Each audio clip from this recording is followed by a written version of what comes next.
Alam mo ba kung bakit binasura ang Equal Access to Public Cemeteries Bill na isinusulong ni Senator Robin Padilla? Hanggang ngayon, marami pa ring Muslim at katutubo ang napipilitang bumiyahe libo-libong kilometro. Iuuwi ang kanilang mga yumao sa Mindanao para lang mailibing ayon sa kanilang paniniwala, isang mabigat na kalbaryo lalo na sa mahihirap.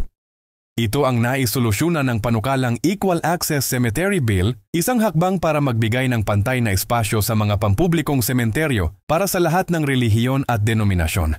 Ngunit ito'y ibinasura ng Malacanang dahil umano'y labag sa konstitusyon. Ayon sa Office of the President, maaaring ituring itong paggamit ng pondo ng bayan para sa kapakinabangan ng isang relihiyon o sekta, labag sa tinatawag na Non-Establishment Clause. Dagdag pa, may probisyon na obligadong bumili ng lupa ang mga LGU kung kulang ang espasyo na itinuturing na bawal sa ilalim ng Article 6, Section 29 ng Konstitusyon. Pero nanindigan si Senador Robin Padilla na ang panukalang ito ay hindi pribilehiyo kundi katarungan. Anya, kung nagawa ni Manila Mayor Isko Moreno na maglaan ng sementeryo para sa iba't ibang paniniwala, bakit hindi ito maisakatuparan sa buong bansa?